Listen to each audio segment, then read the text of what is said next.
अगर आपके घर का पूरा खर्च चलाने के बाद हर महीने 5,000 रुपये बच जाते हैं तो आप उस पैसों का क्या करते हैं?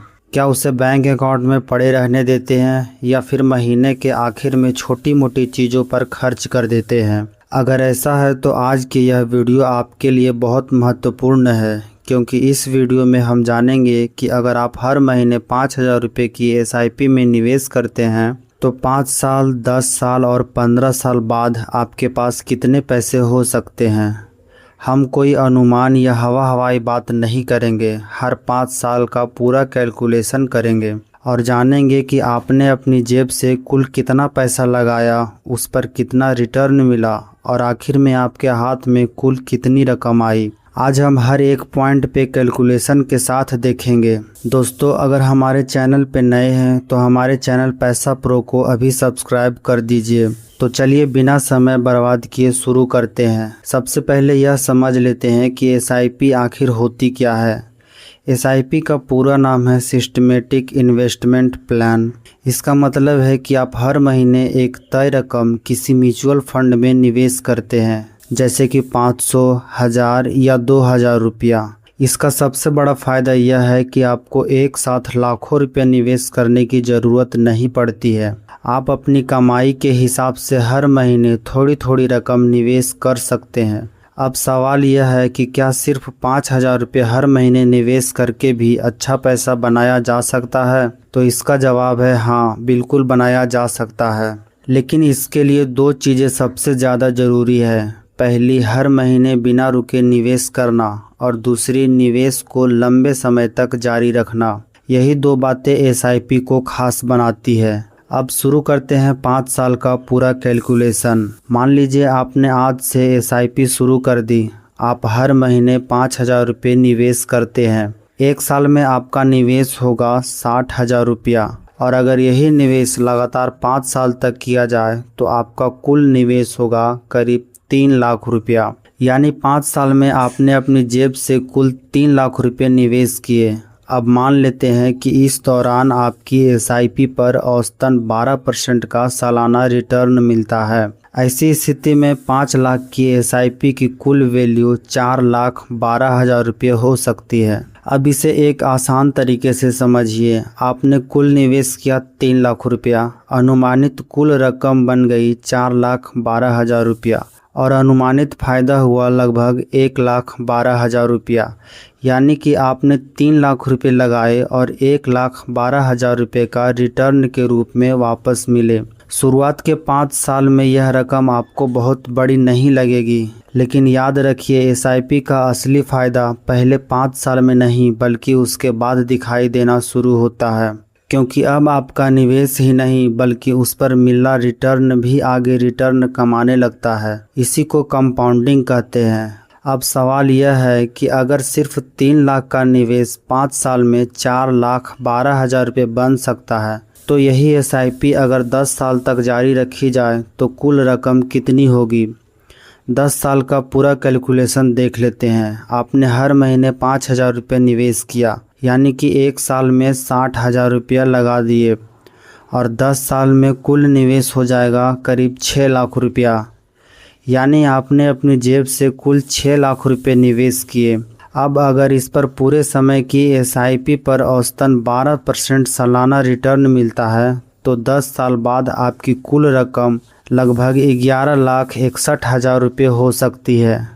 अब एक बार पूरा हिसाब देख लेते हैं। कुल निवेश किया 6 लाख रुपया, अनुमानित कुल रकम बना 11,61,000 रुपया और अनुमानित फ़ायदा लगभग 5,61,000 रुपया हुआ। अब इस कैलकुलेशन पर थोड़ा ध्यान दीजिए। पहले 5 साल में आपने 3 लाख रुपये निवेश किए थे और लगभग 1,12,000 रुपये का फ़ायदा हुआ, लेकिन अगले 5 साल जोड़ने पर कुल निवेश 3 लाख और बढ़ा दिया, यानी कि 6 लाख रुपया हुआ, जबकि आपका अनुमानित फ़ायदा बढ़कर लगभग 5,61,000 रुपया हो गया। यानी कि आपने जितना अतिरिक्त निवेश किया उससे भी ज़्यादा तेज़ी से आपका रिटर्न बढ़ा। यही है SIP की सबसे बड़ी ताकत। ऐसा क्यों होता है? इसका कारण है कंपाउंडिंग। आसान भाषा में समझे तो शुरुआत में आपका पैसा रिटर्न कमाता है, फिर कुछ साल बाद वही रिटर्न भी आपके लिए नया रिटर्न कमाने लगता है।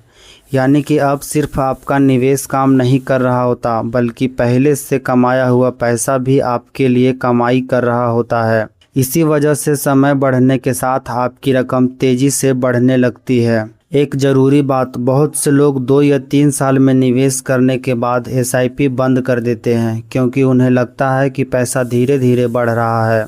लेकिन सच यह है कि अगर आप एसआईपी को बीच में बंद कर देंगे तो कंपाउंडिंग का सबसे बड़ा फ़ायदा कभी नहीं मिल पाएगा। इसलिए एसआईपी में सबसे ज़रूरी चीज़ है अनुशासन। हर महीने तय तारीख पर निवेश करते रहिए, चाहे बाजार ऊपर हो या नीचे। लंबे समय में यही आदत बड़ा अंतर पैदा कर सकती है। अब सबसे बड़ा सवाल यह है कि 6 लाख रुपये निवेश करके 10 साल में 11,61,000 रुपये बन सकते हैं। तो सोचिए, अगर यही एसआईपी 15 साल तक जारी रखी जाए तो आपके पास कितने पैसे होंगे। अगर आप बिना एक भी महीना छोड़े लगातार 5,000 रुपये की एसआईपी में निवेश करते हैं तो सबसे पहले देखते हैं कि आपने अपनी जेब से कुल कितना पैसा लगाया। हर महीने निवेश किया आपने 5,000 रुपया, तो 1 साल में 60,000 रुपया, और यही 15 साल में करीब 9 लाख रुपया। यानी कि अपने जेब से कुल 9 लाख रुपये का निवेश किया। और अगर इन 15 साल में आपकी एसआईपी पर औसतन 12% का रिटर्न मिलता है तो आपकी कुल रकम लगभग 25,22,000 रुपये हो सकती है। अब पूरा हिसाब एक बार फिर से देखते हैं। कुल निवेश किया 9 लाख रुपया, अनुमानित कुल रकम बन गई 25,22,000 रुपया, और अनुमानित फ़ायदा हुआ लगभग 16,22,000 रुपया। अब इस कैलकुलेशन पर थोड़ा ध्यान दीजिए। आपने अपनी जेब से सिर्फ 9 लाख रुपए लगाए, लेकिन रिटर्न के रूप में लगभग 16 लाख रुपए से भी ज़्यादा पैसा मिला। यानी कि आपका मुनाफा आपके निवेश से भी काफ़ी ज़्यादा हो गया। यही कारण है कि निवेश की दुनिया में लोग हमेशा कहते हैं राशि से ज़्यादा महत्वपूर्ण समय होता है। 5 साल, 10 साल और 15 साल की तुलना करके देखते हैं। अब तीनों कैलकुलेशन को एक साथ देखिए। 5 साल में निवेश किया कुल 3 लाख रुपये और कुल रकम बनी लगभग 4,12,000 रुपया। 10 साल में निवेश किया 6 लाख रुपया और कुल रकम बनी 11,61,000 रुपया। वहीं 15 साल में निवेश किया 9 लाख रुपया और कुल रकम बन गई लगभग 25,22,000 रुपया। ध्यान दीजिए, 5 साल से 10 साल तक के बीच आपका निवेश 3 लाख रुपये बढ़ा, लेकिन आपकी कुल रकम लगभग 7,50,000 रुपये बढ़ गई। फिर 10 साल से 15 साल के बीच आपने सिर्फ 3 लाख रुपये और निवेश किया, लेकिन आपकी कुल रकम 13,61,000 रुपये बढ़ गई। यही कंपाउंडिंग का असली ताकत है। जितना लंबा समय उतनी तेजी से पैसा बढ़ने की संभावना। निवेश शुरू करने से पहले ये ज़रूरी बातें जान लें। पहली बात, एसआईपी में मिलने वाला रिटर्न फिक्स या गारंटेड नहीं होता है। मार्केट ऊपर नीचे हो सकती है, इसलिए वास्तविक रिटर्न अलग हो सकता है। दूसरी बात, हमने इस वीडियो में 12% का औसतन सालाना रिटर्न का उदाहरण लिया ताकि आपको कैलकुलेशन आसानी से समझ आ जाए। तीसरी बात, अगर आप लंबे समय तक निवेश करते हैं तो मार्केट के उतार चढ़ाव का असर काफ़ी हद तक कम हो सकता है। और चौथी सबसे ज़रूरी बात, अगर आपकी आय बढ़ती है तो कोशिश करें कि समय समय पर अपनी एसआईपी भी बढ़ाएं, जैसे कि 5,000 से 6,000 या 7,000।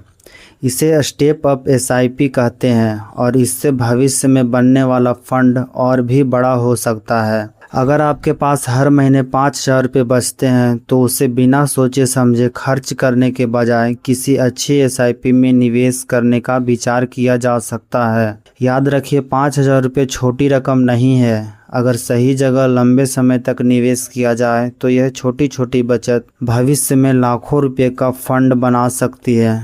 उम्मीद है कि इस वीडियो में आपको यह समझ आ गया होगा कि एसआईपी कैसे काम करती है और समय के साथ कंपाउंडिंग किस तरह आपके पैसे को बढ़ाने में मदद करती है। अगर वीडियो पसंद आया तो इसे एक लाइक करें और अपने दोस्त और परिवार के साथ शेयर करें। और ऐसे ही आसान भाषा में निवेश और पैसों से जुड़ी जानकारी के लिए हमारे चैनल पैसा प्रो को ज़रूर सब्सक्राइब करें। मिलते हैं अगले वीडियो में, तब तक के लिए धन्यवाद।